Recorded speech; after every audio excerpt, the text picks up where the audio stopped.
નિવૃત્ત સૈનિકોની રેલીને લઈને ગાંધીનગરમાં બંદોબસ્ત ગોઠવવામાં આવ્યો છે। રેલીને લઈને ગાંધીનગર એ પોલીસ છાવણીમાં ફેરવાયું છે।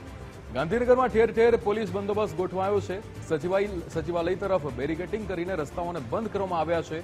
વાહનોને ચેકિંગ કર્યા બાદ જ ગાંધીનગરમાં પ્રવેશ આપવામાં આવે છે। ગાંધીનગરમાં આજે માજી સૈનિક અધિકાર મહારેલી યોજાવા જઈ રહી છે, ત્યારે સત્યાગ્રહ છાવણીથી સચિવાલય સુધી રેલીનું આયોજન કરવામાં આવ્યું છે। ભરતીમાં 10% અનામતની જગ્યાઓ ભરવાની માંગ છે। 40% કટ ઓફ દૂર કરવાની પણ માંગણી કરવામાં આવી છે। રાજ્યના 3 થી 4 હજાર માજી સૈનિકો રેલીમાં જોડાશે।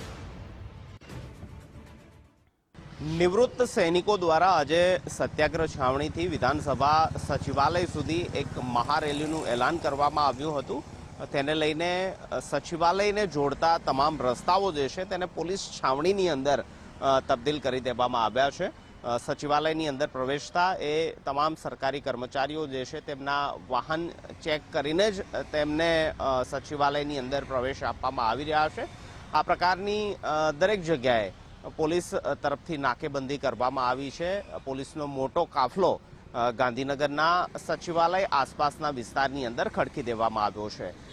છેલ્લા કેટલાય દિવસથી નિવૃત્ત આર્મીના જવાનો પોતાની 2 માંગોને લઈને આંદોલન કરી રહ્યા છે અને તેમાં આજે તેમને સત્યાગ્રહ છાવણી ગાંધીનગરથી સચિવાલય સુધી એક રેલી માટેનું એલાન કરવામાં આવ્યું છે।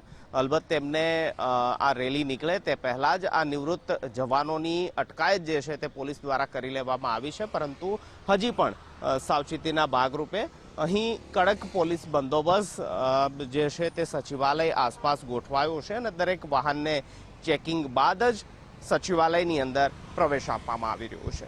કેમેરામેન મનીષ દવે સાથે નિકુંજ જાની, ગુજરાત ફર્સ્ટ, ગાંધીનગર।